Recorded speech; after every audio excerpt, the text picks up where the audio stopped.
Kuku TV. मिटियापुर गांव में मोहन नाम का एक व्यक्ति अपनी पत्नी नंदिनी और अपनी 15 वर्षीय बेटी अर्चना के साथ रहा करता था। मोहन एक व्यापारी था जो मिट्टी को साफ करके उसे बेचने का काम किया करता था। मोहन अपने ही गांव के मुखिया अभिमन्यु के साथ मिलकर इस व्यापार को किया करता था और मोहन के कारोबार का हिसाब नंदिनी देखा करती थी। सुनिए जी, इस बार मुखिया जी ने पूरे 6 महीने की पेमेंट नहीं दी है। आप उन्हें पेमेंट के लिए कहते क्यों नहीं? तुम्हें क्या लगता है नंदिनी कि मैं मुखिया जी को बोलता नहीं हूँ?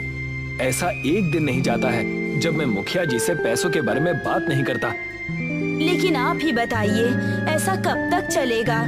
मुखिया जी के ऊपर हमारी अच्छी खासी रकम बकाया हो चुकी है और अब तो घर का राशन भी समाप्त होने की कगार पर है। अर्चना बिटिया की स्कूल की फीस भी 4 महीने से जमा नहीं हुई है। अपनी पत्नी की बात सुनकर मोहन गहरी चिंता में डूबते हुए बोला, आज मैं मुखिया जी से इस बारे में जरूर बात करूंगा। इतना कहकर मोहन मुखिया की फैक्ट्री में चला गया।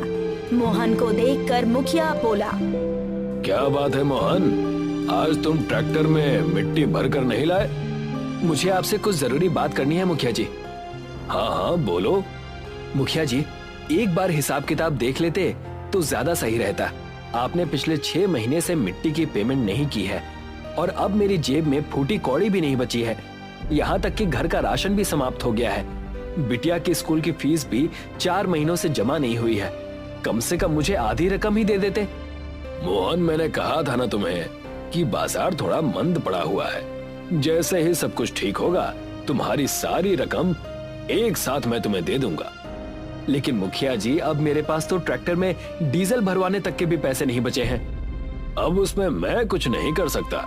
तो फिर एक ही रास्ता है, तुम अपनी पत्नी और अपनी बेटी को भी काम पर लगा दो। आखिर तुम्हारी बेटी भी 15 वर्ष की हो चुकी है। इस उम्र में वैसे भी ताकत बहुत होती है। ये आप ठीक नहीं कह रहे हैं मुखिया जी, ये तो गलत बात है। आप मुझे मेरे पैसे देने की बजाय उल्टा मुझसे ये कह रहे हैं कि मैं अपनी पत्नी और अपनी बेटी को भी काम पर लगा दूं। धीरे बोलो मोहन, तुम मिट्टी बेचते हो, कोई ब्रांडेड मर्सिडीज नहीं बेचते। और वैसे भी मिट्टी खरीदने के लिए तुम्हें कौन सी मेहनत करनी पड़ती है? तुम्हारे घर के बगल में मिट्टी का ढेर लगा हुआ है। अरे तुम्हें तो मेरा एहसान मानना चाहिए कि मैं तुम्हारी मिट्टी खरीदता हूँ। नहीं मुखिया जी, आप गलत बोल रहे हैं। सच तो ये है कि मेरी मिट्टी आप शहर में अच्छे दामों में बेच देते हैं और मुझे ना के बराबर पैसे देते हैं। और इस बार तो आपने हद ही कर दी। 6 महीने से आपने पैसे ही नहीं दिए। एक तो मैंने तुम्हारे ऊपर एहसान किया, तुम्हारी गरीबी देखकर तुम्हारी मिट्टी खरीदने तक को तैयार हो गया। तुम्हारी थोड़ी सी रकम क्या रुक गई, तुम तो मेरा अपमान करने लगे। मैं आपका कोई अपमान नहीं कर रहा मुखिया जी। मैंने तो सिर्फ आपके सामने अपनी मजबूरी बताई है कि मेरे घर का राशन पानी भी समाप्त हो गया है। अब आप ही बताइए कि मैं क्या करूं? वही जो तुम इससे पहले किया करते थे। मैं आपकी बात का मतलब नहीं समझा। सीधा मतलब है मोहन, पहले तुम कोई कामकाज नहीं करते थे बल्कि बेकार घूमा करते थे। अब तुम भी गांव के बाकी और लोगों की तरह दूसरों के खेतों में काम करो और अपने परिवार का भरण पोषण करो। मुझे तुमसे कोई मतलब नहीं है। और हाँ, दोबारा यहाँ मत आना। मैं बर्बाद हो जाऊंगा। ऐसा मत कीजिए। मुझे आप थोड़े से ही पैसे दे दीजिए ताकि मैं अपने घर का 1 महीने का राशन पानी खरीद सकूं। एक फूटी कौड़ी नहीं मिलेगी मोहन। तुम्हें जो करना है कर लो। मैं तुम्हें अब 1 पैसा नहीं देने वाला। मोहन मुखिया के सामने गिड़गिड़ाता रहा। मुखिया ने मोहन को बुरा भला बोलकर और अपमानित करके अपनी फैक्ट्री से बाहर निकाल दिया। ये आपने ठीक नहीं किया मुखिया जी। आप अच्छी तरह से जानते हैं कि मोहन के घर के बगल में जो मिट्टी का छोटा सा पहाड़ है वो कितना कीमती है।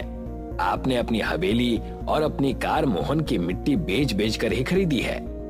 मैं अच्छी तरह से जानता हूँ बल्ली। मुझे आपके साथ रहते हुए 10 साल से ज्यादा हो चुके हैं। मेरी समझ में जितना आए आप मुझे उतना समझा दीजिए। तो फिर सुनो बल्ली, सामने वाले को कभी भी नहीं बताना चाहिए कि उसका दिया हुआ माल कितने रुपए में बिक रहा है। अगर मैं मोहन को टाइम पर पैसे देने लगा तो एक ना एक दिन उसके दिल में लालच आ जाएगा और यही लालच उसे एक दिन शहर की तरफ खींच कर ले जाएगा।